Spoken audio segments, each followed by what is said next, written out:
All right, welcome everybody to the Sentinels of Liberty podcast. I am your host, Redbeard, and thank you for joining me this evening on another wonderful Saturday. And this is a place where liberty leads and we're uncompromising on our principles.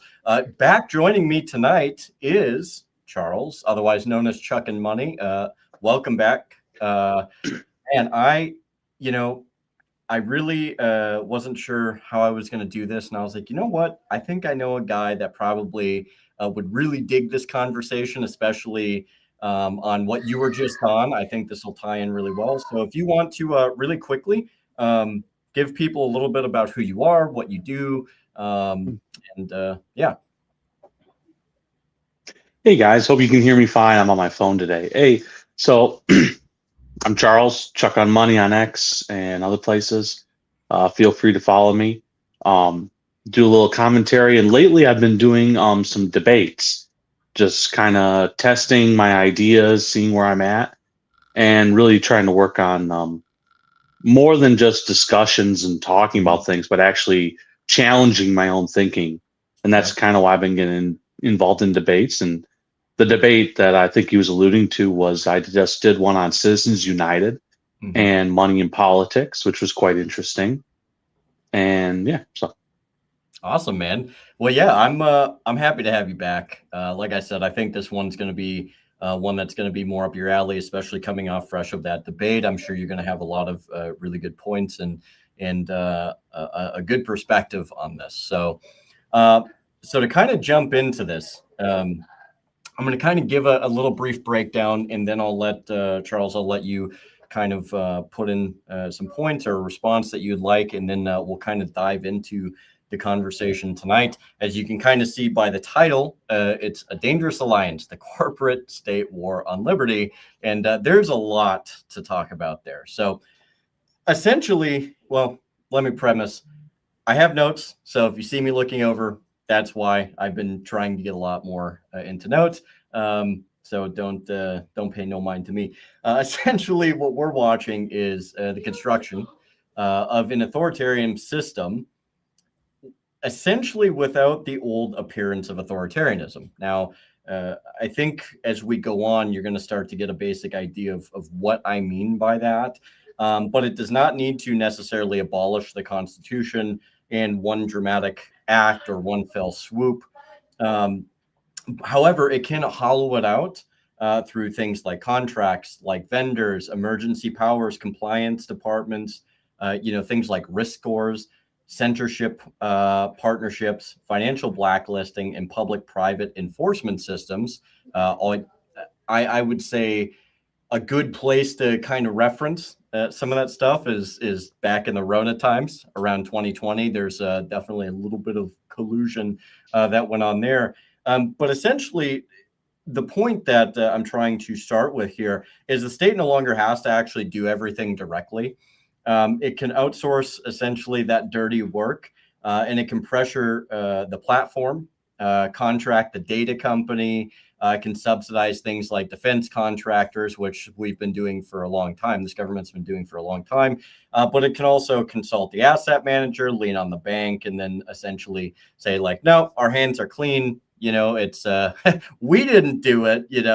It's not our doing. But in reality, they're going, through these different companies. So essentially, what it creates, and I've heard people talk about this a fair bit recently, is more of like a tiered system, right? And so what you get is a society where liberty, technically does exist, but really it's only for those who remain in good standing with the regime's institutions. So if you comply and you do all the right things and you go with the flow and you don't make any trouble and you're not a dissenter, then you know what? You're going to probably be pretty good to go. You'll make some scratch, maybe, get into a cozy little setup, and you might make it out okay. But God forbid you start asking questions, and it's a potential road to peril. So, Charles, I'm going to leave you with that and let you kind of respond to that before we jump more into it. But what do you think this landscape is, brother? well, I think it's I wouldn't necessarily call it a new frontier, but it's definitely Hmm. pushing the edges. I Yeah. think that we're dealing with a modern day kind of like, I believe the program was like Mockingbird, where the Hmm. CIA was heavily involved in like TV and different news agencies. And so I Right. think we're dealing with that in the modern day now, where the government is using um, its assets in the private industry to influence Hmm. and cause things, but also on the flip side is we have private industry who is actively trying to influence public policy Sure. in their way. So I think that it's more of a partnership than it was in the past, probably. For So, sure.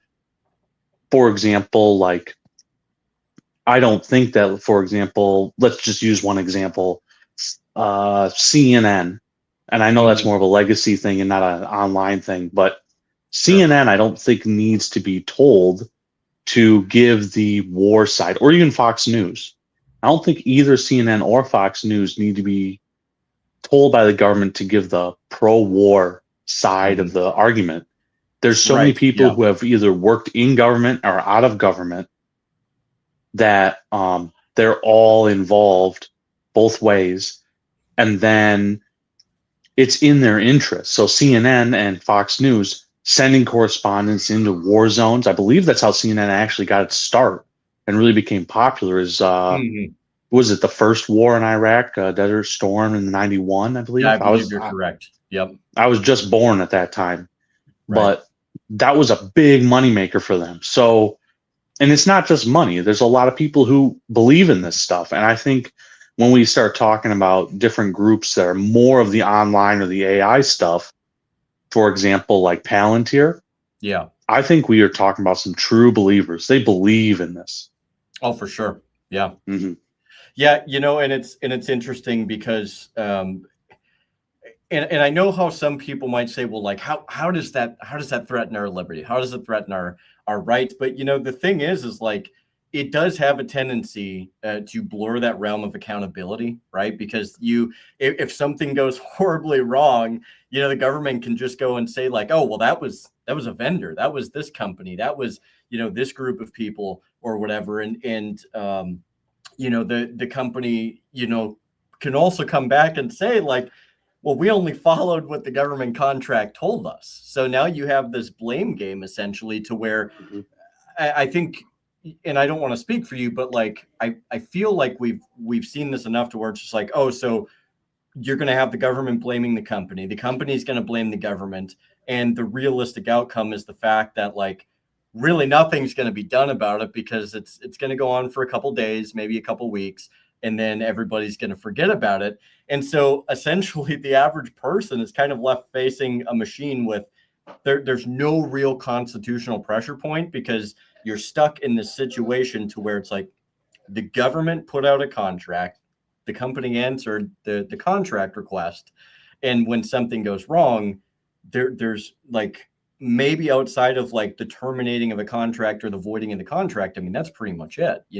And how often have we seen um, the government really go after anybody? I would say that many big pharma companies are perhaps a decent example. Correct me if I'm wrong, but it's like if something goes wrong, you don't ever really see those people getting locked up for something that goes wrong if they have a contract with, the Department of Health or whatever the case is, right? So, Yeah. what's your, I guess, point of view on that, or what is your response to something like that before we move into kind of more of the nitty gritty of some of these companies?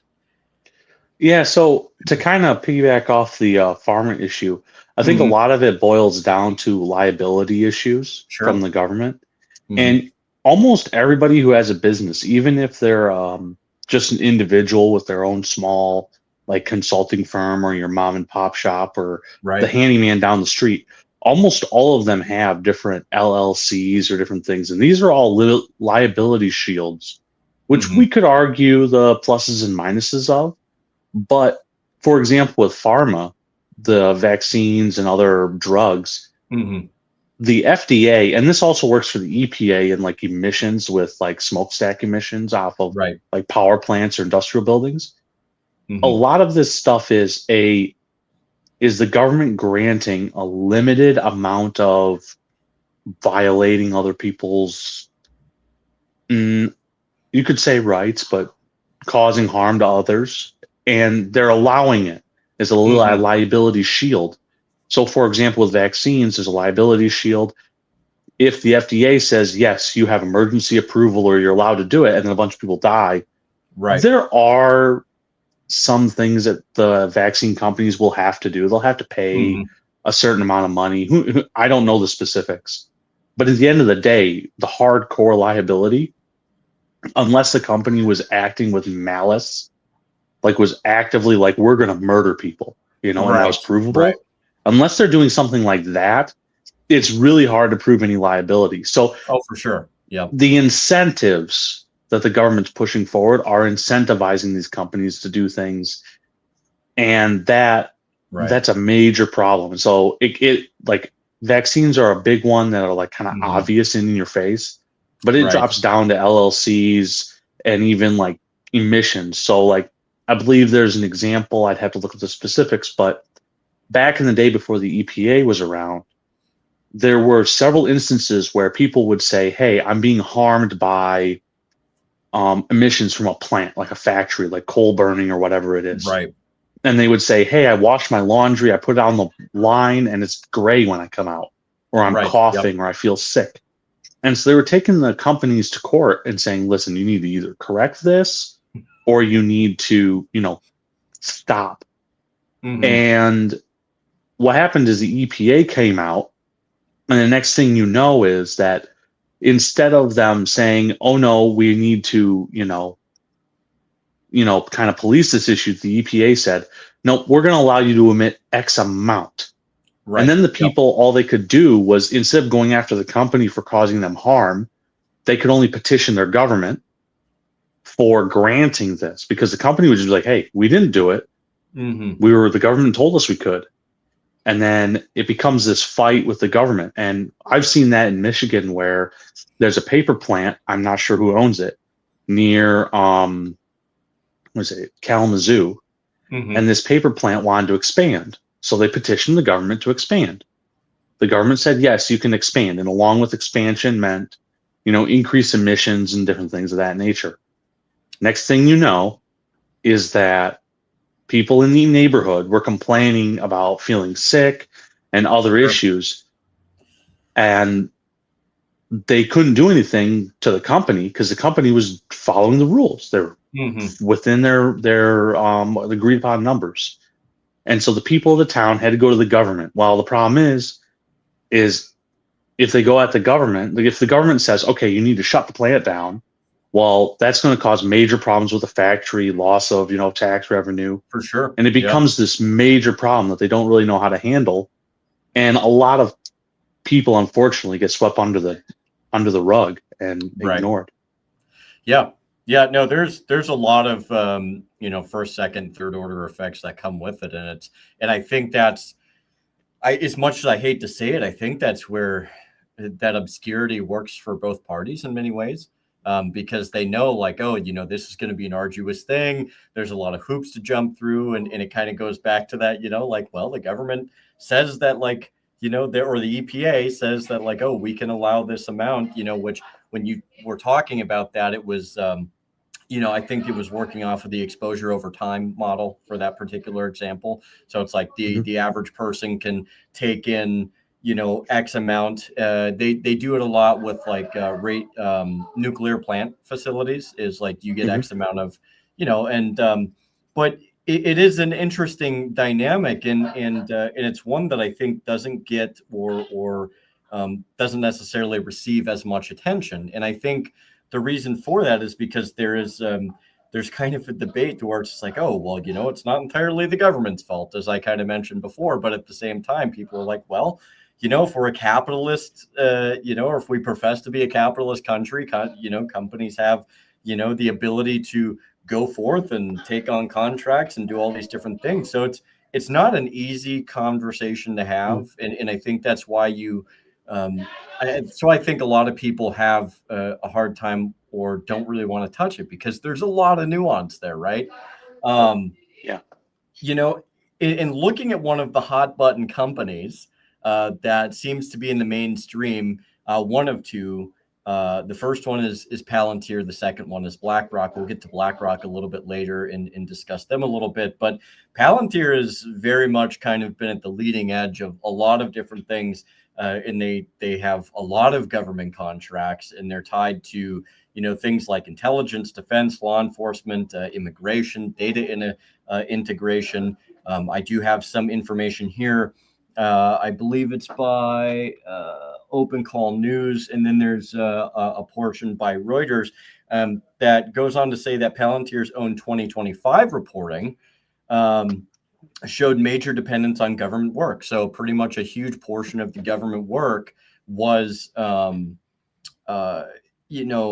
contracted out to Palantir. But then you also have its government revenue grew to about 2.4 billion in fiscal year 2025, with U.S. government revenue around 1.9 billion, and government contracts representing a majority of total revenue. So they did a lot of work for the government. And I think one of the big concerns, before I hand this off to you, and we'll get into some more of the statistics as we go on, but is Palantir, obviously they're not just selling, stuff out of like Office Depot, Office Max, right? It's not something that you're just going to go pick up off the shelf. It essentially sells systems that help governments, connect data, identify patterns, prioritize targets, and operationalize like various forms of enforcement. And they obviously have military infrastructure that they're working in and around as well. So just going off of that first portion pertaining to Palantir, I mean, what do you see, Charles? Where do you see the whole thing with Palantir going? Because I think there's a lot of people that are really concerned, not necessarily just with the military side of things, but a lot of people are very concerned about, the whispers where Palantir is creating a backdoor. Where the government can get information without requiring a warrant or being able to circumvent the Fourth Amendment. So I'll yield the floor to you on that one there. Yeah. So one thing I would like to know, and I don't know how true this is, but if you talk to Palantir, for example, or listen to any of the representatives, they actively say, one of the founders, he's no longer with the company, specifically stated that Palantir, one of their goals was to actually protect civil liberties by only allowing government to access the information they were allowed to. Interesting. Now, whether we believe that or not, there's a lot of doubt there in my mind. Yeah, for sure. One of the things is that Palantir, because the government is so it's so broken up into small pieces, no one knows everything. Yeah. Compartmentalization, I think, is that the word you're looking for? That's the word. That's the word I was looking for. So the problem is that the government is like that, and Palantir's goal is to use AI, data, and bring that all together. So then that data can be accessed in a combination of things. To one, protect civil liberties, so you still have that separation of, for example, an FBI agent can't get all your the data without getting the proper warrants and stuff. But then at the same time, they want the FBI agent to access information that might be needed to catch, for example, a terrorist. Yeah. And I think a lot of things are being called terrorism, or another big one is immigration. Because the Obama administration originally got Palantir involved with ICE and immigration. It wasn't the Trump administration. The Trump administration ramped it up, but the Obama administration was the first that actually did it, and Biden was very involved in that. And then Trump is just, you can tell, it's just gotten 10 times bigger. Doge, one of the biggest things about Doge was to take all this data, put it together so that they have all that information. And so the claim that Palantir is trying to protect civil liberties, let's say we grant them that. The problem is that they are building a central database with all this information that could easily, with a few laws or a few changes in policy or a few bad actors who we don't know what exactly is going on, that could expose all that data and it's a giant risk. So Oh, for sure. Yeah. we can assume, like, let's just be nice to them and assume that they're trying to protect civil liberties. The problem is they're building this giant risk. Like, you could assume that I'm trying to build a skyscraper next to your house that, goes to the sky and is going to be perfectly safe.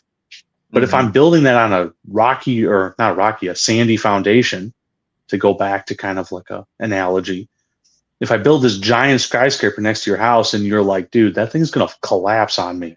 It doesn't Right. matter Yep. how well I tried to build it. The foundation, there's a fundamental flaw.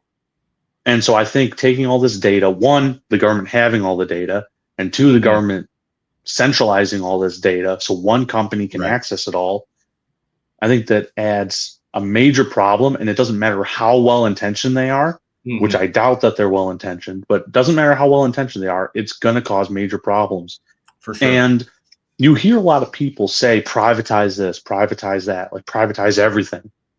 And there's a difference between privatization, where we allow private companies to operate in the marketplace, and privatizing government operations, or For sure. government through proxy, Right. to get around people. So, for example, one of the privatized things is like these security cameras, or like street cameras. You hear about like companies like Flock or the drones. And okay, they're looking up license plates and stuff. Well, that's private data. So now you can't access it through FOIA requests because it's private data. Right. The company owns it. Yeah.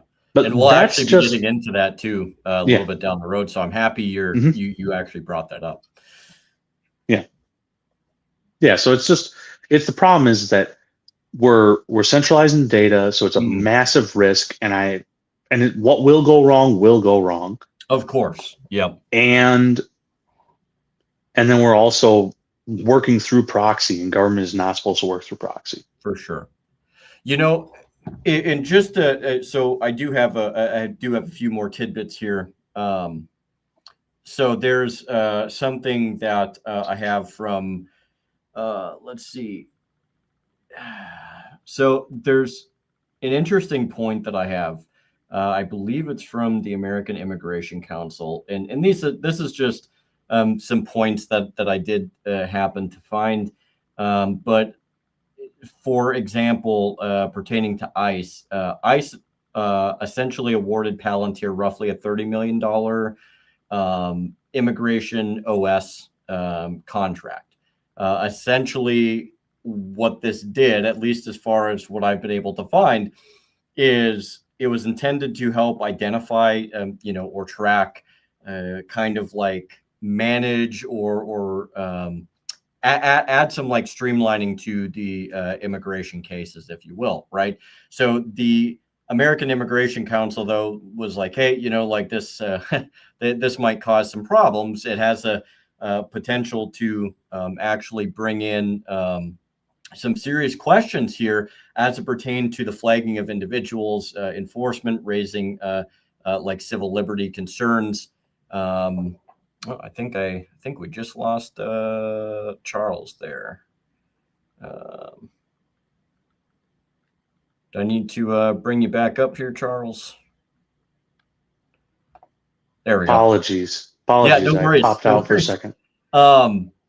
But so there's quite a few concerns, and essentially from another point that I was able to find, I think by Executive Gov, a later task order reportedly added about 29.9 million for continued immigration OS support, licenses, operations, and maintenance. Now, I think the general concern here is it can turn essentially something like immigration enforcement, policing, or intelligence work into kind of like a big dragnet. So I think the general concern was like, look, like you're using it for this, you're saying you're using it for this, but instead of like an actual officer investigating a specific person based off of like a suspicion that they might have, or a lead or whatever the case is, it can just ingest databases and generate targets. So it can kind of just put a target out there. And this is where kind of you get this, I think this affront to liberty where like you have this old model, right, where government required some form of suspicion, a warrant, a testimony, investigation, some form of accountability. Whereas like now we're starting to see this new model that's coming in where the government buys or contracts access to things like data systems, feeds, and they, or I should say, they feed them into their AI or analytic platforms, so to speak, and claims it's merely using available information. Well, when you contract anybody, you can get as much information as you want, and it kind of circumvents that whole Fourth Amendment, the requirement for the warrants and the investigation and all of that. And I think that's where a huge, huge concern is for a lot of people, especially as it pertains to Palantir, because that's kind of their thing, is setting up databases, setting up AI operating systems, setting up essentially an infrastructure to make these things exponentially easier, but albeit potentially exponentially more infringing and violating of individual rights and liberties. So I'll kind of let you chew on that and give your thoughts on that. Yeah. Palantir lately has been using, they try and use, I forgot the exact term they use, but it's basically think of, for example, like when you get advertising on whatever it is, like you look up something, let's say you look up cereal just on the internet. Mm-hmm. The next thing you know, you're on Facebook and it's advertising, Kellogg's Frosted Flakes. That kind of data is being used all the time. So all those cookies and stuff you have on websites, where your location data from your phone, that is setting up a profile for them to tailor things to you. And for in a lot of ways, it's really convenient, Right. And it helps us, For example, when you're driving down the road, knowing where the police are, so you don't, get pulled over. That can be nice. Right. But at the same time, that kind of data can be used to generate a profile. Mm-hmm. And that profile can fairly accurately predict your actions, like precogs in, I believe it was the Minority Report, very similar to that. And they don't know exactly what you did, but they know that you're likely to do something. So you can be a suspect. And let's say a police officer is looking for a speeding car, and they know that there's a speeding car in this area. They can pick up a license plate in that area and say, hey, tell me about this license plate. And then they say, okay, this license plate was speeding. Now tell me where this license plate has been. And through the centralized databases, and this is something that's been available for a long time. Actually, I think it's been around since like 2019, 2015. It's been around a long time, almost 10 years. And they can look that up and they can make connections to where you are, where you have been, and build up. And they can say, okay, well, he was here, he was there, he definitely did something wrong. Mm-hmm. And I think you hear about it a lot when, for example, like with your phone, there was a case in Michigan where they arrested a guy based on setting up a geofence around a murder site. And they called the phone company and they said, hey, in this area, was this phone active? And they said, yeah. And so the guy had to prove his innocence. And I understand it's not how the justice system should work, but it was almost like he was assumed guilty. Right. And it's like, wait, what's going on here? And, we saw that also with those cases in Georgia where Trump was being brought up on cases. And there's that lady who, the prosecutor who was going after him for election fraud in RICO. And they used her cell phone data to find out that, she and one of the attorneys had been having an affair. And that's how Trump didn't get in trouble. So in that case, it worked out, but it's still, it's a major, it's a major problem. Well, and so there's another portion here. And I think you brought it up. Man, my memory's really getting shot. Maybe too many hits to the head. I'm not sure. You may have brought this up earlier. But Palantir did win a major contract with the NHS in England. Essentially, It allows contractors, including Palantir linked personnel, broad access to uh, uh, identifiable patient data through a central data platform. And Yep. while NHS officials insisted access would be controlled, audited, and subject to security rules, quote unquote, one of the big things was, I think the broader objective is, or objections rather, wasn't, it's not necessarily like, oh, like Palantir is like an evil corporation, blah, blah, blah, blah, blah. I think some of and you do have to give credit where credit is due. You did have some PMs that were like, hey, man, like, or MPs, I'm sorry. And they were like, hey, look, health records, it's the idea that sensitive personal data like health records, patient information, and essentially identifiers in terms of like medical details can be centralized into platforms, which are operated or supported by private contractors with like a government approval. So ultimately, there's a few things here that become kind of murky, right? So the citizen or the individual they don't get to choose Palantir, right? They didn't have any say in this. And so the state is the one that's going to choose Palantir invariably. Second, exit becomes essentially kind of impossible. You can stop using the private app, but you can't like opt out of things like public health, immigration tax, policing, or national security systems. That's not something that you're able to do.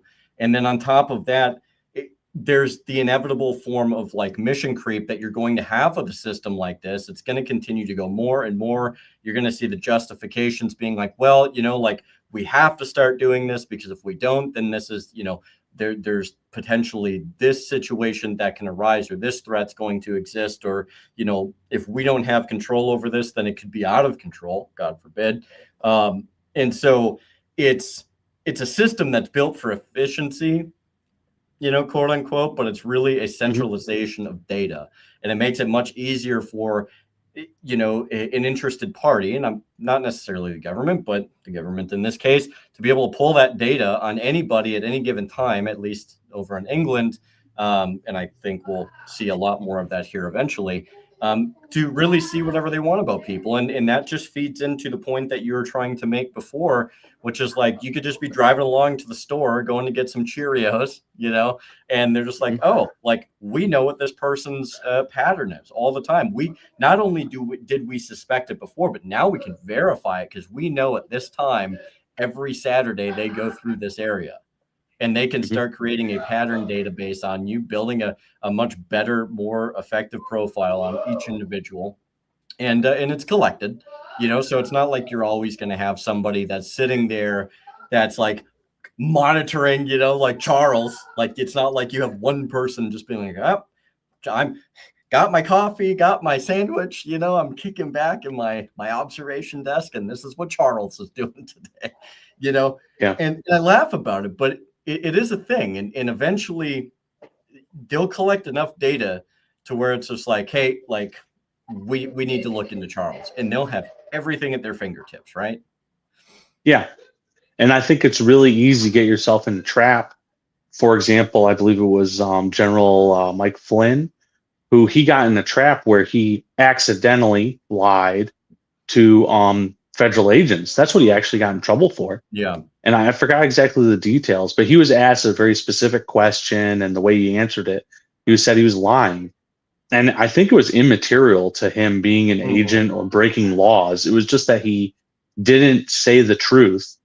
And the only reason they knew he wasn't saying the truth is that they had him under surveillance and and knew what he had said better than he knew. You know, like we all have those slip of the tongues where, I never said that. Well, actually you did, 3 years ago. Oh, wow. Surprise, I mean, that was 3 years ago. I don't remember that. They're like, well, it doesn't matter. You lied. So it's really easy to get caught up on stuff like that. And I just think that there's a huge risk for this stuff to be misused. And the claim that they're going to use it to protect us has always been, one of those things that like safety has always been used as one of those reasons to infringe on liberties. Mm-hmm. And even though Palantir was created in the wake of 9/11, it was funded originally, I believe, Right. helped by InQtel, which is CIA money, government money. Right. And I They believe Westviews, who's in the comments, I think he brought that up too. InQtel. yeah. Yep. Yeah, and Palantir is actively, trying to assist the government. They're trying to make it more efficient.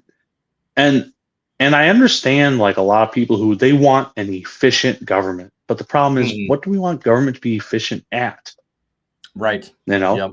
Do we want the government to, for example, be efficient at catching murderers? Yeah. Do we want the government efficient at, fixing the roads?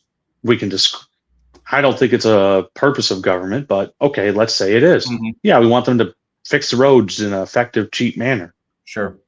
But that gets real slippery real fast at like, okay, do we want the government to be like, let's say we think tariffs are unconstitutional, which they were ruled the way that Trump was doing them as unconstitutional.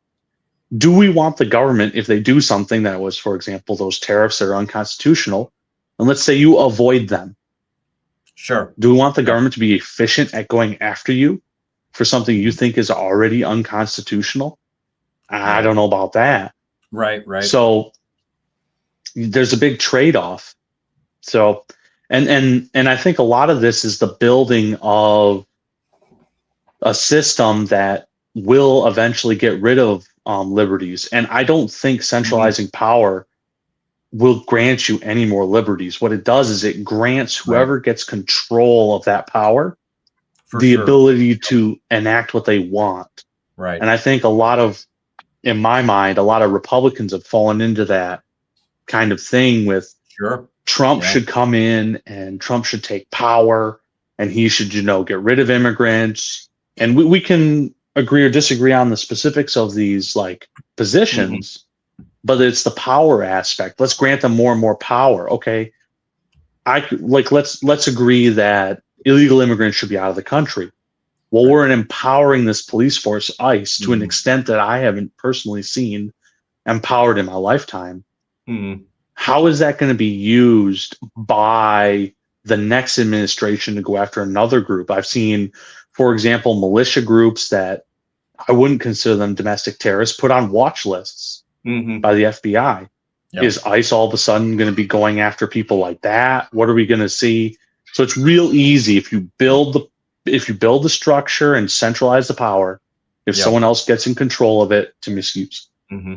Well, and that's the thing too, is it does become a legacy type of situation to where it's like, this this administration did this, and then you have people just like, but we won't do that. It's like that. Don't sit here and tell me. Don't even sit here and tell me that lie, because it's like every president before Trump and before everyone, they've all created new systems or retrofitted the old systems to become more modern, and they've used them for whatever it is that they need. And just moving forward a little bit, and we'll still hit on some Palantir stuff, but we're gonna kind of delve a little bit into BlackRock, because that's another one that a lot of people have some major concerns with, and a huge portion of it is because probably like Palantir, maybe even more so than Palantir, they really have been involved in a lot of places like Ukraine and like many other places in the Middle East. I mean, if you look at a regime change war, there's probably a pretty good chance that BlackRock is involved to some degree, right? And I'm not saying that it's everything, but I mean, they've got their paws on a lot of different things. Now, in 2020, the BlackRock Financial Markets Advisory actually came in as a third-party investment manager for the Fed's corporate credit facilities. The New York Fed said BlackRock was selected because of its expertise in corporate debt markets and operational capacity. That was by the Federal Bureau Bank of New York, I believe, that put that out there. And essentially what the issue becomes is, it's not necessarily that, like you have this whole thing to where BlackRock took over the Fed, like it's not so much that. because it's kind of a more of like a reductionist way of looking at it. But the real issue is a little bit more subtle, where when the state enters like an emergency mode, it often turns to the largest private financial institutions to execute a form of policy, right? So those firms then sit close to the machinery that moves the market. So what you get for like potential future conflicts, right, like conflictions, is like, okay, first off, like who gets rescued, who gets a bailout, who gets a subsidy, who gets helped, who designs the rescue, so who's creating the framework for all of these rescues to happen, who has the privileged insight into policy mechanics, who benefits from the government stabilizers, or when the government stabilizes certain asset classes. So you have BlackRock, which is a monstrous company. It's built, they have a lot of different things going on inside them. But, it really does call into question some concern here. And the primary liberty concern that I would say that we could evaluate, and correct me if I'm wrong here, is the economic and political. If a handful of financial firms essentially, become essential to public financial management, then the democratic, well, quote unquote, democratic accountability essentially weakens, right? So the policy begins to look less of a representative form of governance, and more like a rule by central banks, treasury officials, asset managers, and essentially emergency managers. So you're taking the representation out of these processes and out of these mechanisms, and you're essentially replacing them with these several large firms that are going to undergo and do this. And we're pretty much left with like no say whatsoever, and really no safeguards to what happens, moving forward. So I'll give you that bite to chew on here, to provide your thoughts here, Charles. Yeah, so I'd like to use that to kind of point at back in the 1800s, around 1840s time frame, 1830s, 1840s. There was the French had experimented with several different types of government. And so at that time, there were quite a few thinkers, specifically in France, who came out. And one of them was Bastiat, another one was Proudhon. And they had different thinking about the individual, the role of government, what it should do. And Bastiat specifically identified what he called legal plunder, where the government expropriates money from people and business, but businesses are essentially their people working in collaboration. So from people. And so the government expropriates the people, and then special groups try and gain that plunder. He called it legal plunder, whether they legalize it by law or they're handing out the money. And to tie that into a more modern thinker, we have Michael Huemer, who he describes how if you think about it logically and democracy as a whole, you and I, we have things that we care about individually. Sure. Yeah.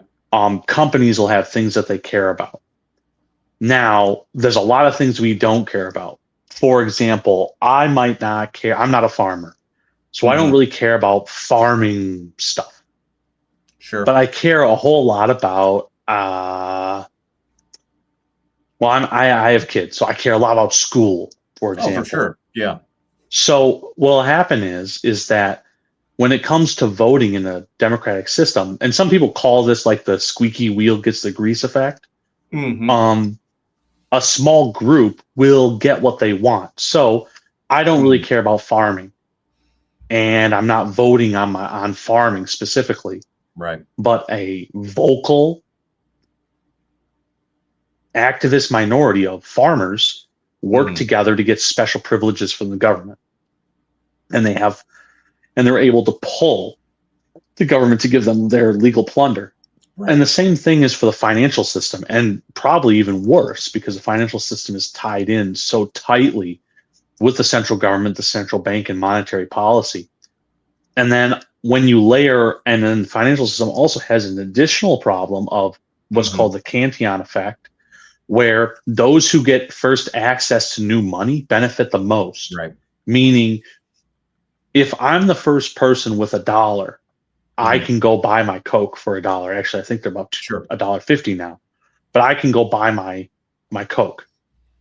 Well, the problem is that when that money gets dispersed into the economy, so I was the first one to have the dollar.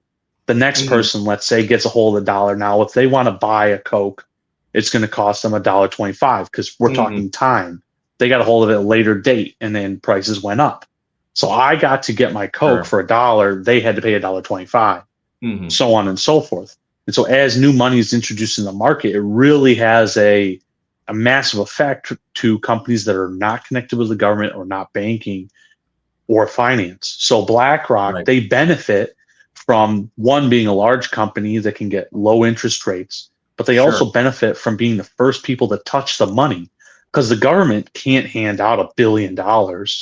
Right. They don't know how to do that. They have to give $1 billion to a money manager, which BlackRock is a money manager. So in some way, they either lend or somehow BlackRock gets a hold of the money, or Chase, however it goes. And so those companies, they're the first users of that money. They benefit the most. And then inflation hits people at the back end who are, just trying to buy food or pay their rent. Yeah, no, I think that's you did a great job speaking to that. Just to kind of shift over, because I think this also will apply very much to Palantir. But one of the big things too is when we look at large companies like this, and we look at the realm of things like data brokers. Not just like in terms of like purchasing and the exchanging of money and financial management, or even like just the surveillance thing, but like just data brokers in general. It's been seen that like with these different companies, when they collect data, whether it's financial or otherwise, it really creates a situation where the government can bypass. I pulled a Mike Tyson there. Bypass the Fourth Amendment.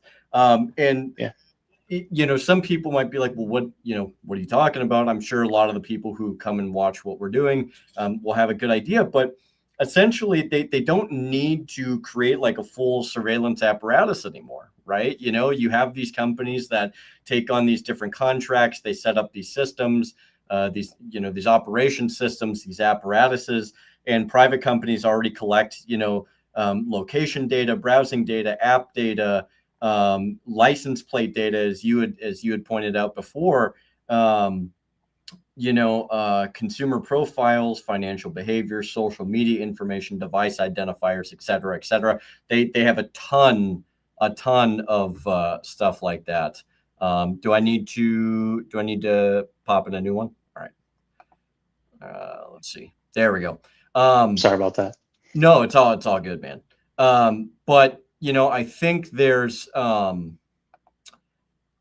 really, when we look at the data brokers and we look at the way that the government interacts with these things, it does create a serious issue, not only on behalf of just privacy, but in the general realm of rights and liberties in general. And what you end up getting is something that doesn't require a warrant. There's no oversight. There's no responsibility. All they have to say is like, well, hey, the information was available. We knew a company. We bought the information. There's no need for us to have to go through any form of process or whatever the case is.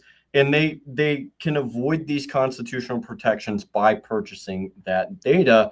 And so one of the ways to kind of explain this is the Fourth Amendment. This is a very simple way of putting this, but it restricts the government's ability to search, right? Like that in a very general sense, that's kind of what it does. But if you have private companies that go in and they collect all the data, the government can claim, it's merely purchasing, commercial information. So it kind of creates, so to speak, a conundrum or a constitutional end run. And so it turns every phone app, car camera, payment processor, smart device, social platform, retail tracking system in more and more into a potential government accessible surveillance node, which, to be fair, I think a lot of people already knew that. But I think when you start to break it down and you realize, like, oh my gosh, like my freaking, I know it sounds ridiculous, my freaking lamp could be listening to my conversations. It sounds stupid, but Yeah. to be fair, there are like things like smart lights, dude. So I don't freaking know anymore. I had to try and put some humor into it, but then you start getting into, and I'll let you kind of respond here in a minute, but you take that further and you look at the flock systems that have come into play. You look at the data collection, you look at all of these different things, and when you have license plate readers, private surveillance networks, it boils down to where do you go for worship on Sundays? Where do you protest? Where do you receive medical care? Who do you visit? What political meetings are you attending? What gun stores, union halls, churches, clinics, or activist events do you frequent? So what they're doing is not only are they collecting this data, they're collecting a solidified form of a pattern that you do on a regular basis. So at any given time, they can say, we know what this person does. We know everything about this person. We probably know this person's habits better than that person does. And I think you had kind of talked about that previously before, but it just adds to what you were already saying. And I hope that gives you something to chew on for a retort here. So.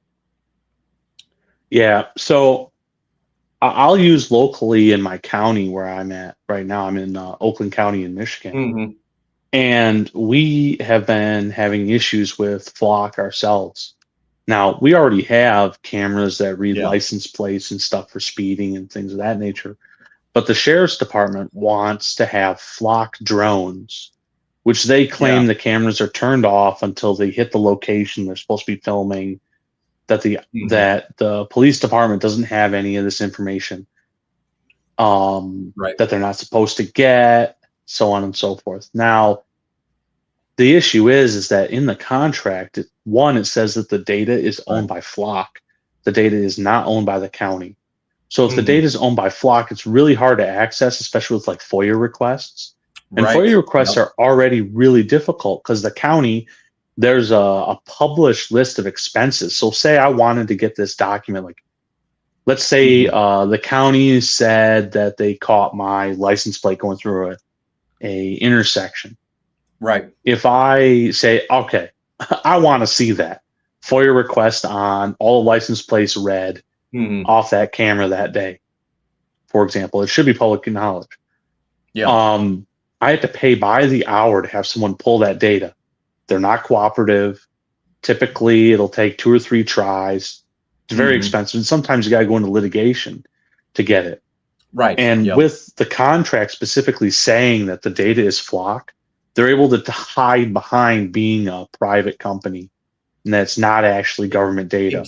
Exactly. Yep. And that's a huge problem. And Flock tries to entice people to do it. They thought, oh, we'll be able to slip this in because what we'll do is we'll say it doesn't cost the county anything. They said for the first year, it's 0 cost to the county. And if the county likes it, they can continue it and get I forget what the exact terms of the contract were, but it was in the millions of dollars for a period of years. Right. If we liked it.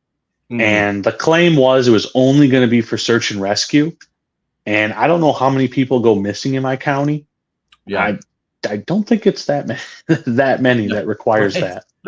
Yeah. Yeah. Well, and I just want to add something to what you're saying.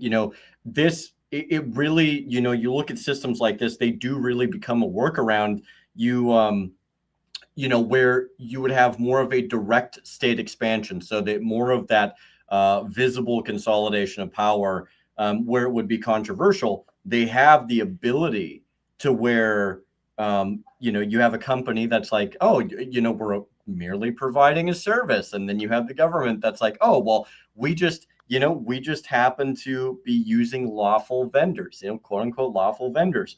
And even more to your point that you're making, it really does leave fewer ways to challenge the system for the individual. Like you said, it can become very expensive, very litigious.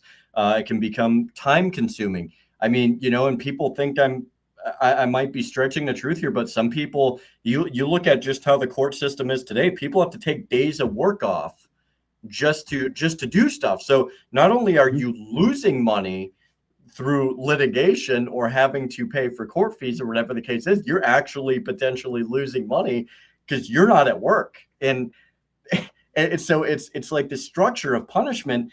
And ultimately, you could consider this as like a form of outsourced authoritarian capacity, right? To where the government doesn't have to do it. They can just use the excuse like, oh, like we're in a contract with this company. They're simply providing a service.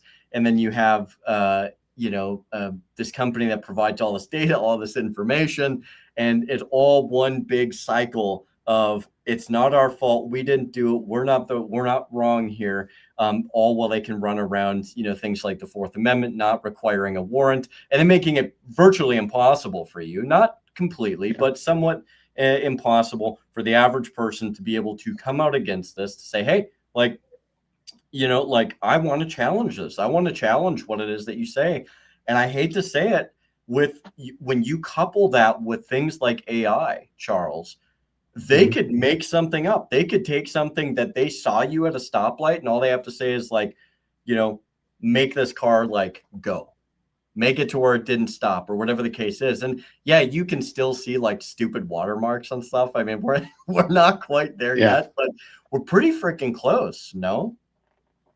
Yeah. Well, the manufactured data thing with AI is a big problem, but one thing with that AI and like your car and things of that nature, with some of the other laws that are in tandem with the surveillance, we also have these people call it like the kill switch laws, or like the vehicle idling laws, where like if you're in a zone where you're not supposed to be, or if you're suspected for something, right, they can idle your vehicle down or stop it, which is where they get the kill switch from. And I believe vehicles 2026 and on need to have a lot of this. So if you get flagged, you can easily get picked up. So I believe a lady in North Dakota got arrested for being misidentified by AI, and they arrested her, and she went through hell to get out of that. Right. And then even I just read an article today where New York City sent a speeding ticket to the museum that owns or has on display the Knight Rider car. I think it's a Trans Am. Really? Yeah, they send a speeding ticket to the museum. And the museum is like, guys, this is on display. We don't drive it. And the museum has to go, like, has to go to court to prove that they weren't speeding in New York City. It's like, wait a second. Like, this is ridiculous. There's so many errors. And my question is like, are these really errors? I'm sure a lot of them are.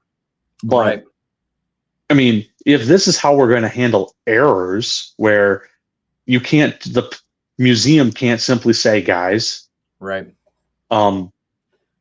like, we're just a museum, the car doesn't drive around New York, and they just say, well, never mind, forget the ticket. No, they make you go through litigation, go to court, to prove it. And I understand there's a process, but just like a police officer who pulls you over, for example, for, maybe making a wrong turn or something, and let's say you missed the sign and you didn't realize you weren't allowed to turn left or something. Just like the police officer can pull you over, he doesn't have to write you the ticket. He can say, hey, I pulled you over because I saw you almost got in an accident and you're not supposed to turn.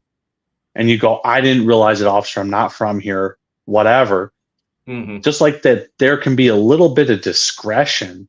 For sure. And yes, we want, want stuff enforced in a just manner, but a little bit of discretion is and there's no reason to say, oh, AI caught you possibly doing this, the probability, because it's all Right. probability. So the Sure. probability of the lady from Dakota being the person who was there is, you know, Mhm. I don't know what their number is, but let's say it's 90%. Is Right. 90% probability good enough to arrest her? Yeah. Yeah. Or is the probability that the Knight Rider car, once was speeding in New York City, Right. is That's insane. 90%? Is that good enough to give them a ticket? Like, Right. obviously it's not, because both cases were fake, or not Right. fake, but Right. wrong, Yeah. you know. And then with being able to generate false information, I watched a movie just the other day, and it was like one of those um, like one of those, like, if you win this competition you make $1 million, but you could die in it type things. Hmm. And so this guy had to like avoid the police, and he had to avoid cameras and AI and Interesting. stuff to not get, Interesting. and he had to avoid getting killed. And if he Yeah. survived for 30 days, he would get $1 billion or something. Hmm. Well, the fact of the matter is that the systems were so good, they knew where he was the whole time. And But it's if he's that wasn't entertaining. the new Running Man, was it? Yes, it was Running Man. Yeah. Oh, they Yeah. I feel like they did one of my favorite movies so dirty. Maybe they didn't. I haven't seen it yet, but Oh, I'm all right. So I'm not trying to jump spoilers, but in the movie, not only were they using like AI in these surveillance systems to right. track, but they were using it to create false Mm, information. So they would either interesting. selectively release information like the guy doing something wrong, but what he was doing is acting in self-defense. Or Mm, they would yep. completely generate with AI a complete alternative thing. So the guy would say something, for example, I Hmm. didn't do it, I'm innocent, and it would generate him yelling at them saying, I killed that person, screw you. Interesting. And it's completely fake information and mass Yeah. surveillance. And So yeah, do you recommend the movie without spoiling to people? Do you think it was worthy, or should people stick with the OG? I would say the OG, but it's a fun watch. Yeah, maybe a rental, right? Yeah, Yeah, yeah, fair enough. yeah. I would give Fair it a enough. rent. It was entertaining for the night. Yeah. Yeah, as you were. Sorry, I didn't mean to cut you off, but I was just like, I'm No, pretty no. sure he's talking about it's the new Running Man. That's what it sounded like. Um, Yeah, yeah, I was. And yes, it's a movie. It's fictitious, hmm. but at the same time, I mean, we're seeing a lot of stuff that's kind of like that, Right. where we have to be, like the Majority Report, or no, Minority Report. Majority Report is Sam Cedar, that weird Mm, lefty dude. We're hmm. talking about the Minority Report with precogs. Yeah. Yeah, that's a movie and stuff, but with Right. the way that they're centralizing data and able to predict people's Sure. actions, and it's done in the name of safety, just like they're trying to predict crime Right. before it's done. you Hmm. know One of the things that like companies like Palantir or others have said is that you don't even know how many terrorist attacks we've stopped. Sure. Yep. And I'm like, wait a second. So you claim that you stopped all these terrorist attacks, but you can't tell us. Uh, that's a little suspicious. Like, how do I believe you? I just take your word for Right. it? I don't know. Yeah, it's kind of one of those things, and I understand you're gonna have people that are gonna say, well, it's a matter of national security. We can't tell you. Okay, like I've heard that my entire life. The same thing, just like, oh, we can't be transparent because of XYZ. Okay, whatever it Yeah. is that you want to say about that, I don't buy that anymore. I don't. I really don't. I just don't feel like there's really that much that they can use that guy's over. But it is one of those things. It's like, okay, well, eventually, like, you should be able to show your homework. You know, I Yeah. mean, especially if what you're saying is true, and you are actually stopping these people. And I would imagine there's some form of a trial, there's some form of like process, due process or whatever the case is. Like, look, if everything's done, with that particular individual, or you have several cases that have gone through due process already, which I know is, I know when I say due process, people are like, oh, what's that anymore? Which I agree. But the point that I'm trying to make is like, you would think that if some of these things have gone through, they should at least be able to provide a publicly available thing of like, hey, this was an incident on this date. It's done and over with. We've come to a determination. You know what I'm saying? Like there should be Yeah. something there to mark what it is that they're saying. And I forgive me for jumping forward here a little bit, but I think this, to some degree, this does actually kind of tie into kind of the incentive structure for the military industrial complex, because they definitely need chaos to exist. And, a lot of people quote Eisenhower because Eisenhower was kind of the guy who's just like, hey, man, like we got a problem here. And this military industrial complex thing is going to get kind of out of hand if we're not careful. And, he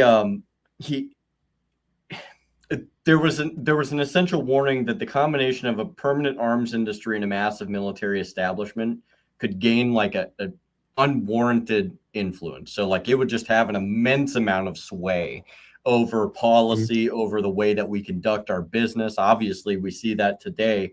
And just to give people somewhat of an idea, it's not just tanks and rifles. I mean, you have drones, you have surveillance, you have cyber tools, satellite systems, private intelligence, et cetera, cloud compiling, data platforms. But here's a list of companies that we can look at that are involved into the military industrial complex. We have Lockheed Martin, RTX Raytheon, Northrop Grumman, General Dynamics, Boeing Defense, Huntington Ingalls, L3 Harris, Leidos, Booz Allen, SAIC, CACI, Andrew, Palantir, and that's kind of the list that I have. And they're all in different little areas, but they're all part of this military industrial complex apparatus. And to be fair, like you mentioned before, there's probably smaller companies, that are either like trying to build their way up, or they're just starting out and they're trying to get their footing. So there is a lot more depth to this, but those are kind of the big leaders. But these these companies don't necessarily respond to like foreign policy, but they help shape the political economy around it.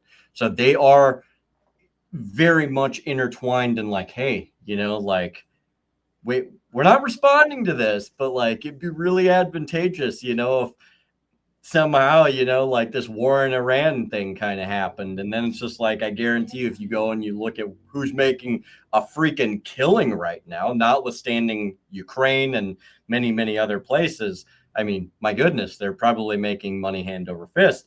And it's good for business, right? So they have like various incentives. And before I hand it over to you, here's a few different incentives. So the threats will always justify some form of a budget. Budgets fund contractors. Contractors lobby Congress. Foreign policy expands essentially to protect the programs. You got to keep the programs going. You got to have the bases, the alliances, and the weapon pipelines. You can't have that all cut off.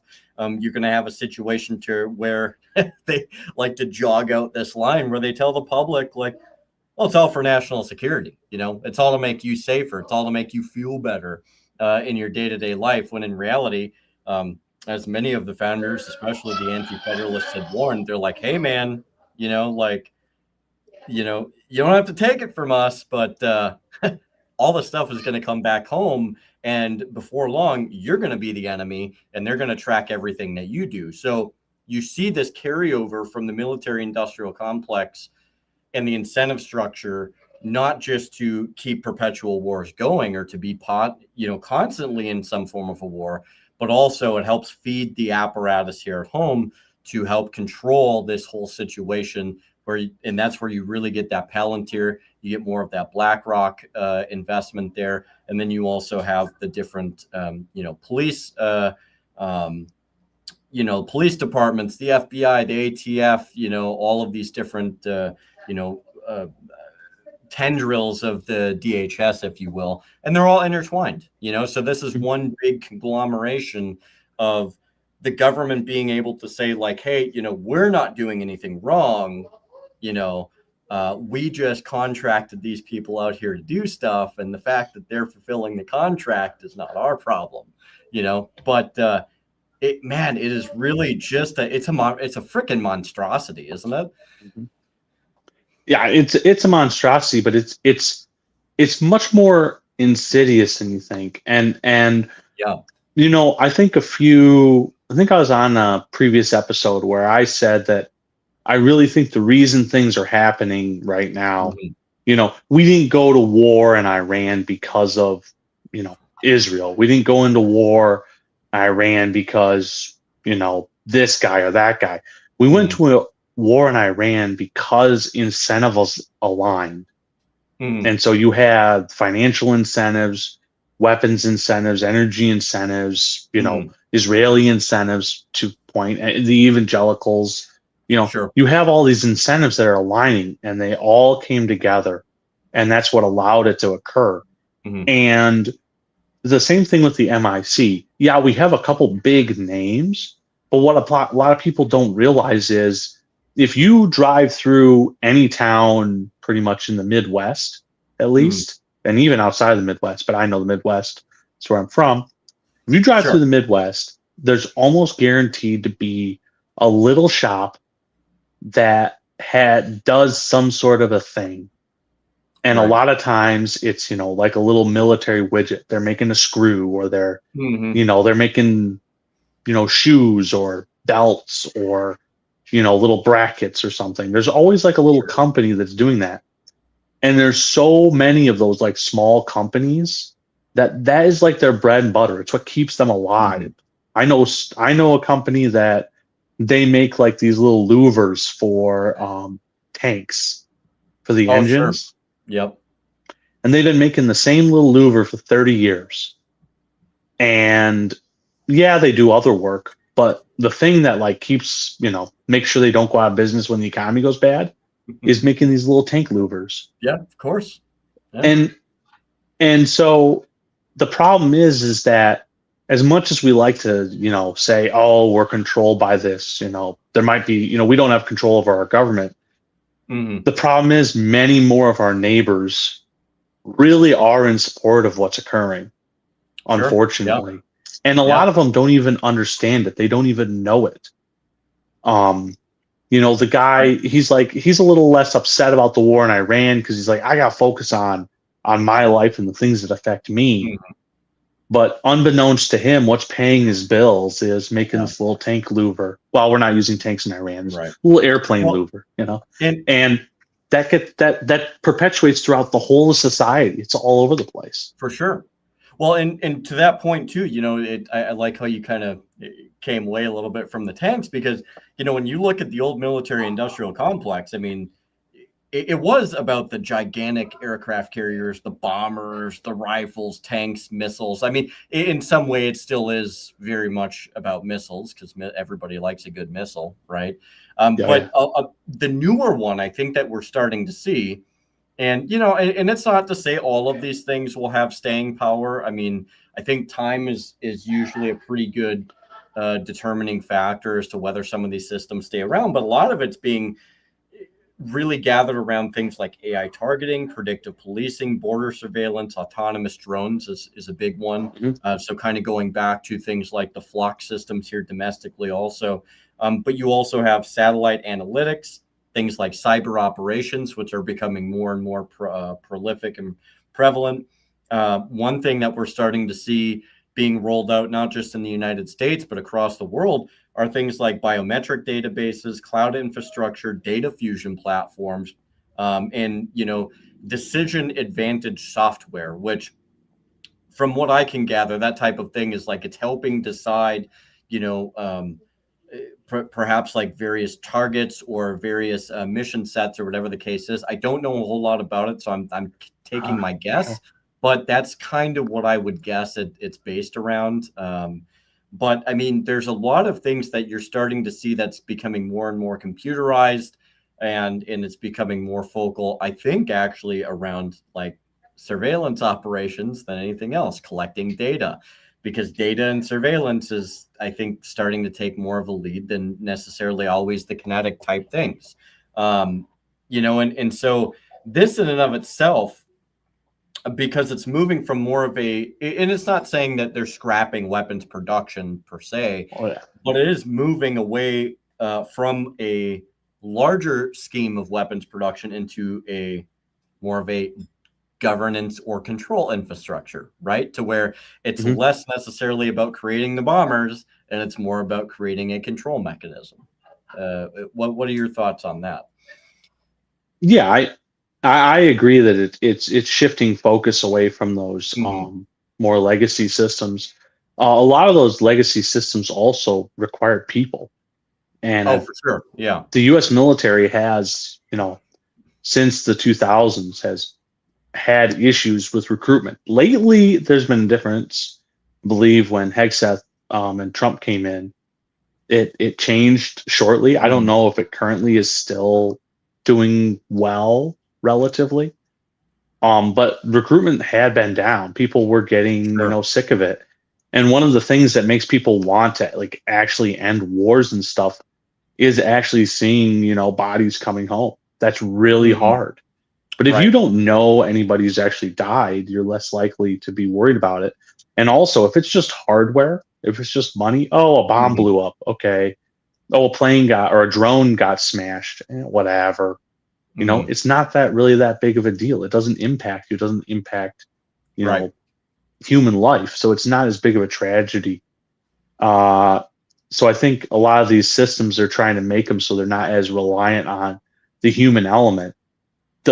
The only problem I have with that is that, and it all depends on what you're trying to do. If you're trying to surveil Mhm. and control, or really not really control, but like let's say repress, Sure. Yeah. or instead of letting things, light on fire, you want it to just smolder in a Right. controlled manner. Yeah. Kind of like Yeah. think like a controlled burn. You don't want the Yep. forest to burn down because you'll die, but a controlled burn is fine, even Sure. though a forest is still on fire. And that's what I think a lot of these systems do is they allow for a controlled burn where like they're the people who are going to resist are going to resist and they can deal with those, but it's Mhm. not enough that there's a huge impact with this loss of life, but you also don't get complete control. Like, Right. I mean, to it, I don't think it's going to change anytime soon where to actually control a population, you're going Mhm. to have boots on the ground of Oh, some for sort. sure. Yeah. And so even with the AI and stuff, yeah, we might be able to be more efficient, but I don't think you're going to be able to avoid that aspect of it. And I think there is kind of that fusion, right, of like soft power and hard power, to where it's you almost, in order to control anything, you're going to have that marrying of those two forms, right? And when you the real threat, I think, really does come within that fusion of like, you take things like the MiC, and then you take, which Palantir is obviously a part of that, but they operate in a variety of different forms that we've talked about, as well as BlackRock and a number of different companies.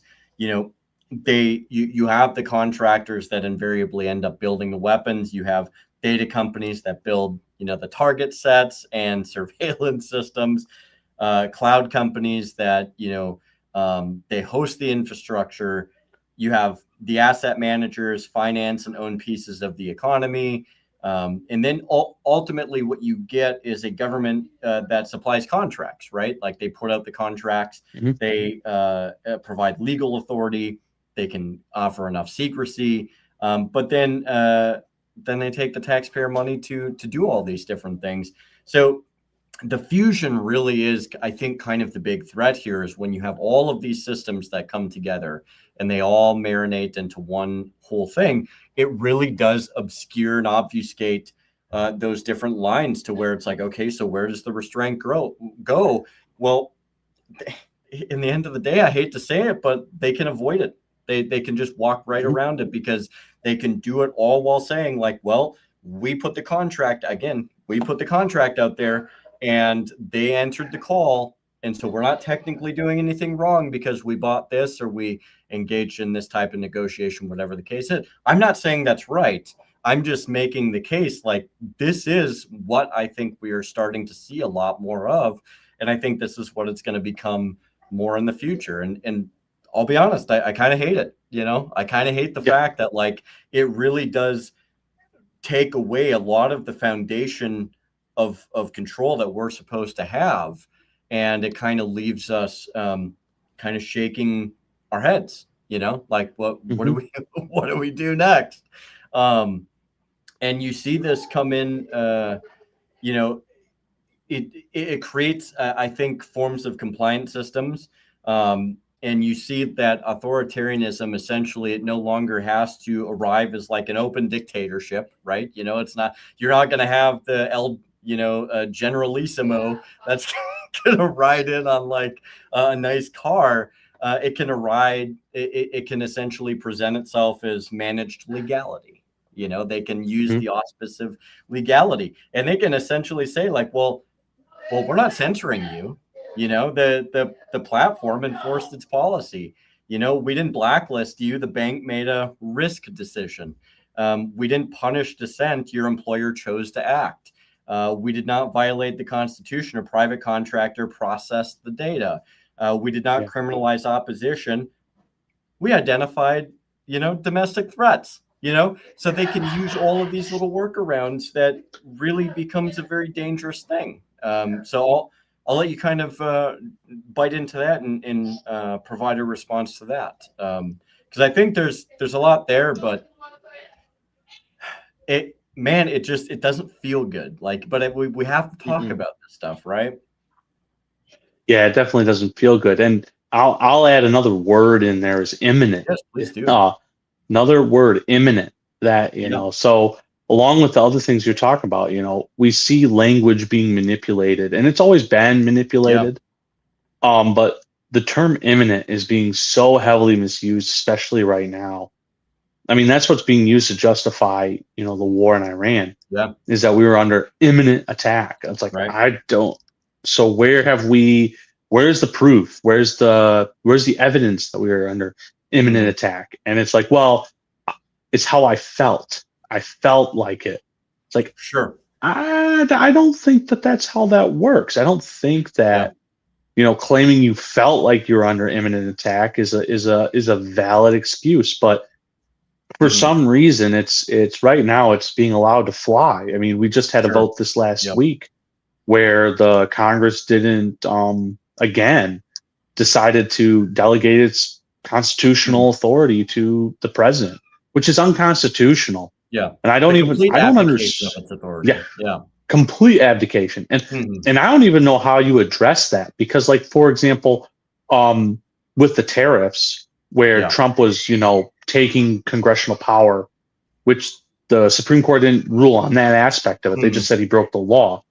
But when Trump imposed the tariffs, people were able to say, hey, I'm harmed by these tariffs financially. Sure. And they were able to go to court, and that's how we got the Supreme Court, because you have to have someone with damages or withstanding, I think is the technical term.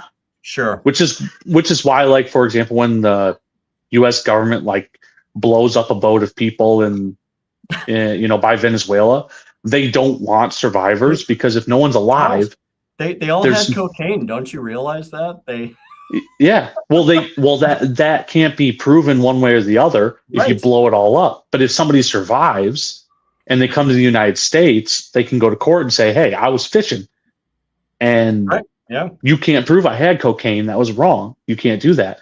So I don't know how, for example, I'm sure there's some legal expert who's thought about like how Congress can, even though it's delegating its authority, how can you say you were damaged or harmed and have cause to go to the Supreme Court and say, look, Congress is supposed to do X, Y, and Z. This is delegation of powers, which is unconstitutional, not allowed.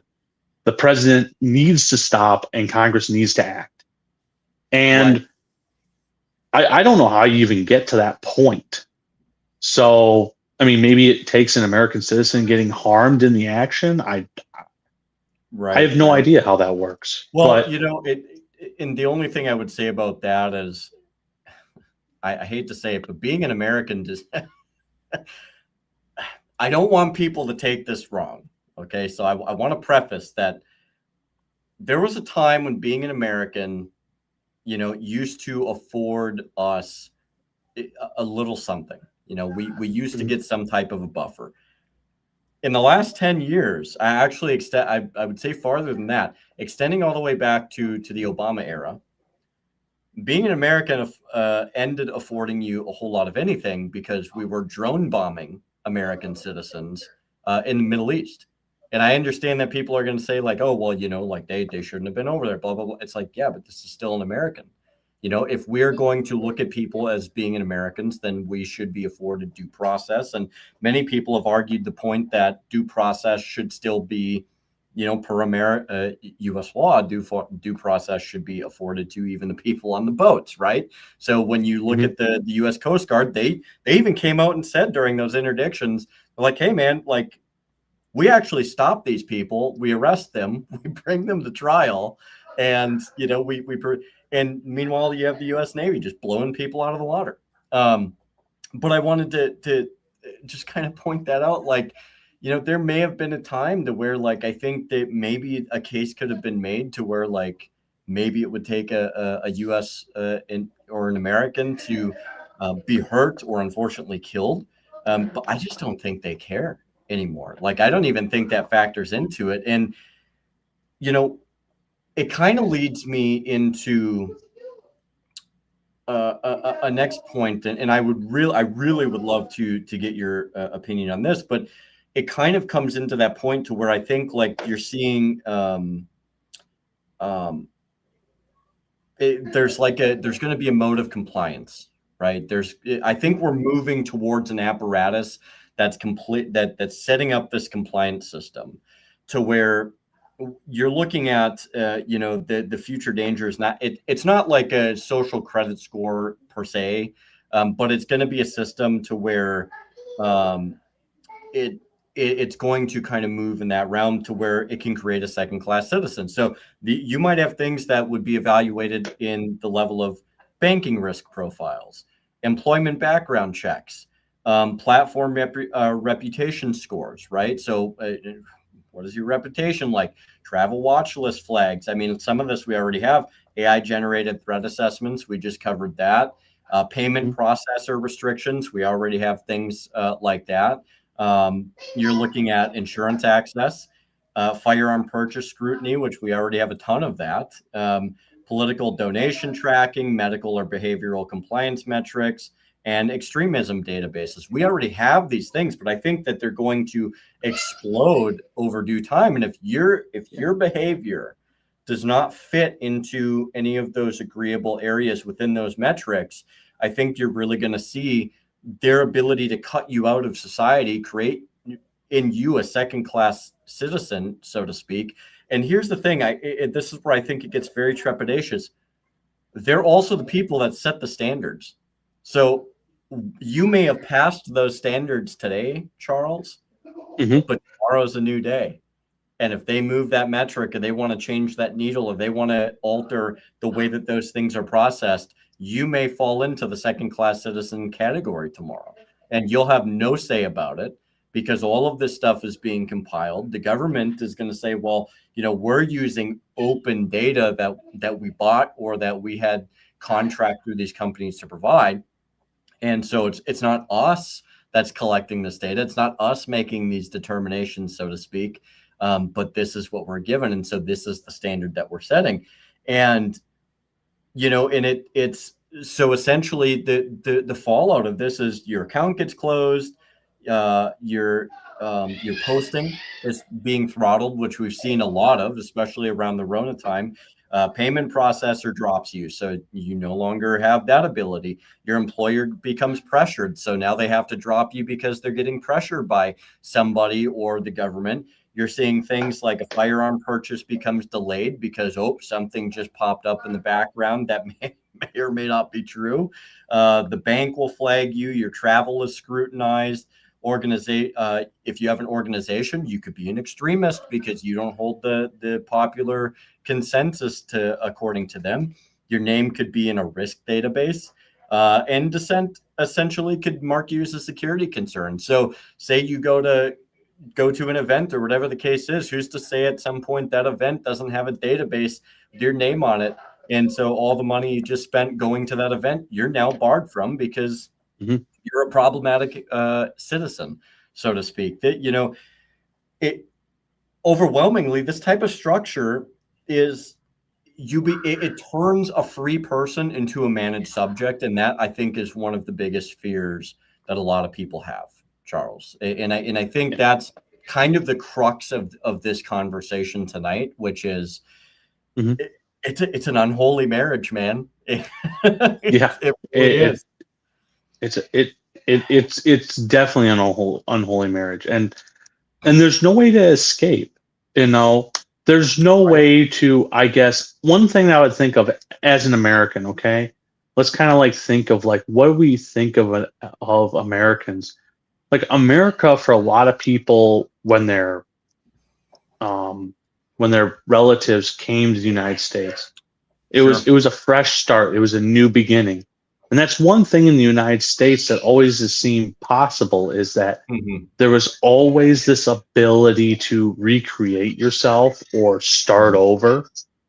And it seems like with these centralized systems and you being so managed and scored and all this, there's just no way to start over or to try and fail. I've always felt like in the United States that you can try and fail, and it's about how you get up and try again. It's not about, oh, you failed. Like you make bad financial decisions, you go bankrupt. Okay, well, that's life. Sure. You go bankrupt, there are consequences. But after a period of time, it's like, okay, look, have you learned? Let's see. Try again. Try again. And it's about how you stand up and try. And I think with all these systems, it makes it so you're destroying a large and very important piece of American culture, which is this ability to start fresh, new beginnings, to try again. And the United States, by having 50 states and local governments, there was an ability to, for example, if the sheriff in your county was corrupt and was a bad person, you wouldn't want to, but you could leave. You could move to the county next door. Oh, for sure. And you could live there. And is that fair? No, it's not fair. But it allows you to have some mobility in the United States, to deal with some of these types of issues, some of this corruption or unfair or government abuses. But now it's like, okay, you have a speeding ticket and it's all this automated system.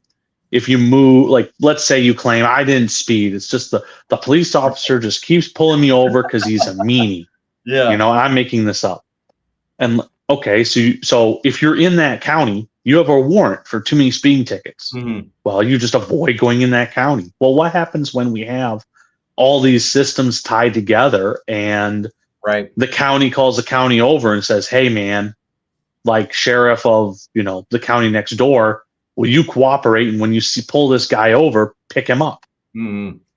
And so the problem is with these centralized systems, it makes it really hard to be able to move or hold others accountable or to start over, to start fresh and experiment and fail. Yeah, absolutely.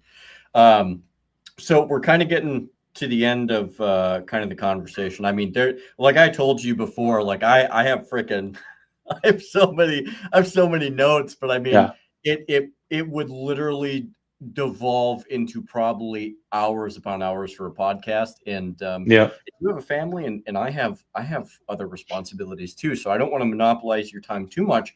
But I do, before I provide,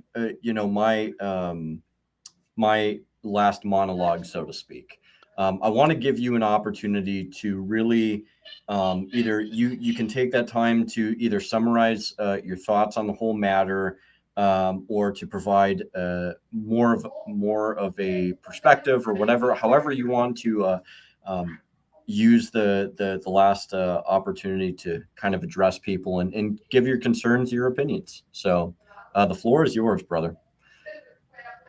Yeah. So when it comes to things like Palantir or all these systems, I have a major overall, I have a major problem of centralizing all this control.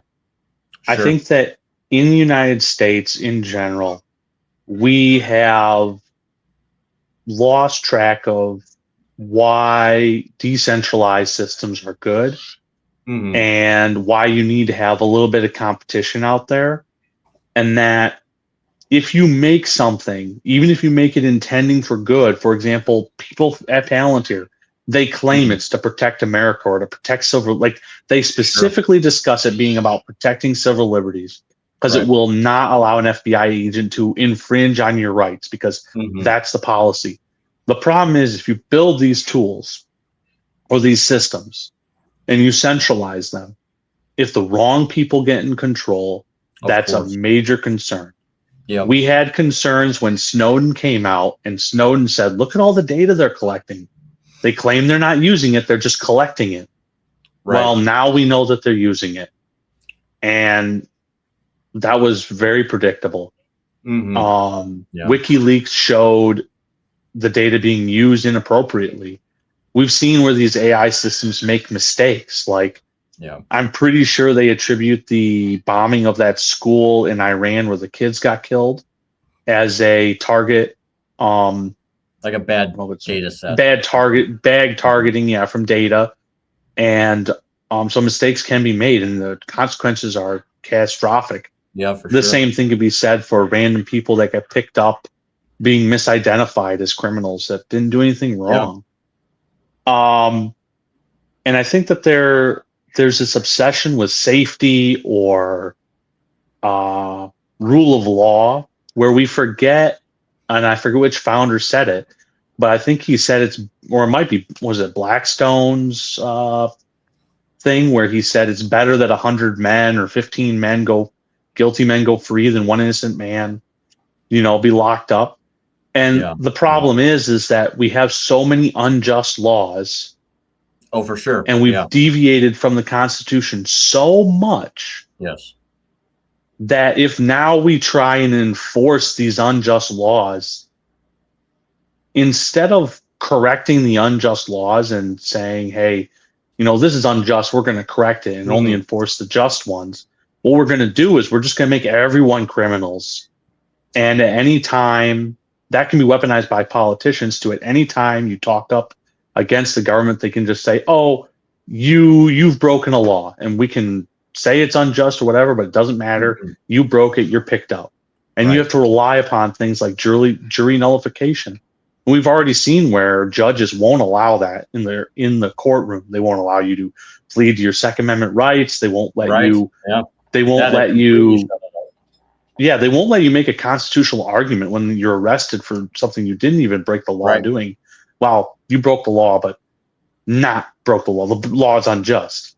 So I think you really need to be, people need to avoid the trap of jumping on more power. And we need to decentralize, or as some people describe it, we need to go back to being a federal system where, and a republic where we're smaller. We don't need the central government. I would claim we don't even need a president, but that can be, debated, but definitely not one as strong as we have today. No, dude, that was great. Very well said. And you really kind of pulled that. And I've said this for probably the last few podcasts episodes, and I've said it probably a few times in the ALC, but man, I'm really, really kind of getting hard in the paint into the very anti-federalist mindset, because, it's like look, I'm not saying these were perfect people, but they made a lot of really good points, and there's a reason they did not sign the final form of the Constitution. They saw it as problematic, and a lot of those loopholes, and look, I'm not saying that like it's the worst thing. It's a heck of a lot better than I think we would have gotten. But there was also, I think there was a lot more merits potentially with the Articles of Confederation. And look, I'll provide my I guess my closing monologue before we go tonight. The Anti-Federalists hammered home a truth, which is something that we desperately need to recover, and it's the fact that our rights, they're not gifts from government. Okay, they don't provide us these things. They are inherent natural rights, and we have the right to defend our life, our liberty, property, conscience, families, in our communities with the best means that we possibly can, the best and most effectual means. Government exists, or its only sole purpose, as they understood it, was to secure those rights, not to ration them out as privileges, especially for the obedient. However, as it's been said numerous times before, and we see this in our founding documents, namely the Declaration of Independence, when government becomes destructive of those ends, however, when it uses public-private power, surveillance, debt, war, bureaucracy, corporate enforcement to reduce the people to managed subjects, something that our founders very well understood, the people retain the right and the duty to alter and abolish that system and to restore the foundations of liberty.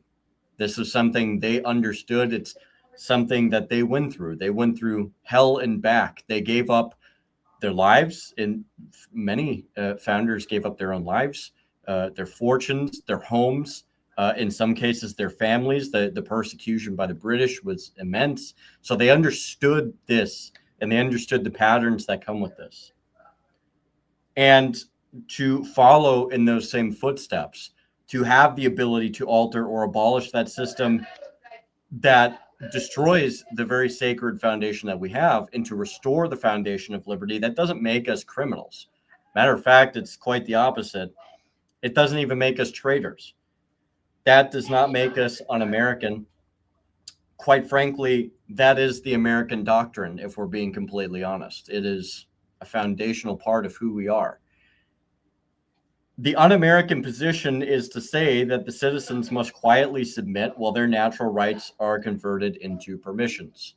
We are not supposed to suffer tamely under these things. We are supposed to be loud, boisterous, and powerful in our ability to throw off these shackles and chains of tyranny and oppression. Our task, I would argue, is now to build a bulwark in our communities and our states, not only for ourselves, but for our children and their children. We cannot leave them to a world where liberty exists only and as long as they remain in good standing with banks, platforms, agencies, employers, and political authorities. We must lay the groundwork for resistance to tyranny and for the renewal of liberty, even if the renewal must begin locally, independently, and outside the decaying institutions that created this crisis. In ending, and this is important that I hope everybody fundamentally understands, we are not obligated to preserve a system that destroys the very liberties it was created to secure. We are obligated to preserve liberty itself. That is my closing statement for this evening. And Charles, if you have one last thing to say, I will give you the floor, and then we will close out. I don't have too much more to say other than, stay vigilant, resist, read books. Mm-hmm. It's pretty easy to say that, but I always recommend, and I give away 2 books. One is Anthem by Rand, which Mm-hmm. speaks to the importance of I being the individual. And then the other one is Thoreau and Civil Disobedience. Mm-hmm. And he makes modification to that one that we hear a lot. That which governs least governs best. Mm-hmm. And he he modified it to be that which governs best governs not at all. And so when you're dealing with authoritarian government, where you're dealing with your rights being turned into permissions, civil disobedience is very important. And with all this data collection that's being done to limit how much data is collected on you is one of the ways you can fight back. Yeah. That's all. Hey, brother, I appreciate your time. Thank you for coming and being involved in this discussion. I really, really appreciate it. And like I said, when I was thinking about how I wanted to craft this initially, it was just going to be Palantir centric. But, you know, like I mentioned to you today, like there's just too many. There's just too many, and it's too big of a concept to really exclude so many others. And again, we barely hit on as much as we potentially could have, but that would have that would have been a freaking marathon podcast. So thank you so much. And before we close out, if you want to just let people know where to find you, where they can see you, I'll let you do that, and then we'll hit a little bit of outro music. Yeah, thanks. Yeah, so I'm Chuck Unmoney on X. I'm part of the ALC, American Liberty Caucus. I'm also the District 9 rep for the Michigan LP. So if there's issues in Michigan that you're having issues with, for example, we have the state trying to use eminent domain on farmland and not properly compensate farmers. We're having issues with flock in my county here in Oakland County. And there's various other problems throughout the state. If you need help, if you're trying to figure it out, if you're fighting for liberty, if you want to get active or get involved, reach out. You don't have to be a libertarian or part of the Libertarian Party to have an impact. That's just how I choose to do it. It's my philosophy. But if you want to fight, I can help you, direct you in the right way, especially if you're in Michigan. So Chuck on Money on X. And then if you go to the Michigan Libertarian Party, you can get my contact or reach out to the party activism at the Michigan website. So thanks. Awesome. Yeah, appreciate it. And if you got a couple minutes, I will talk to you after the show, brother. Thank you, everybody. I really, really appreciate everybody coming to check out the episode tonight. I hope you were able to get some decent little tidbits out there. Now, whether you agree with me and Chuck, or you disagree with us, or you have a difference of opinion, or you just want to leave a comment down below, it is greatly appreciated. I really do like to hear from you guys and gals, because I believe that your voice is every bit as important as mine. This is something that I do solely off of principle. I don't get paid for this. I don't receive any funding or anything like that. I do this as an opportunity to provide information, to have conversations, and ultimately for each and every person who does come here to see these episodes, to let their voice be heard. And I really can't do this without you guys and gals. So throwing a like, subscribe, sharing this where you guys and gals can, it is greatly appreciated. You guys have been killing it, helping me in the algorithm. I really, really appreciate it. One of the best shows I had, if not the best show I had, was the last one. And I have you guys and gals to thank for that. So thank you so much for that. I really appreciate it. And we will see you guys and gals next Saturday at 1700. And I'm going to be having a returning guest, hopefully, for you. Somebody that I really have been jonesing to talk to. And so I hope you tune in for that. I will post an update on YouTube via the post, so you can check that stuff out. And I will have that episode up as soon as I possibly can, so you guys can get all amped up and ready for that. So thank you once again, and I'm going to grace your ears with a little bit of outro music. Take care, God bless, and we'll see you on the next one.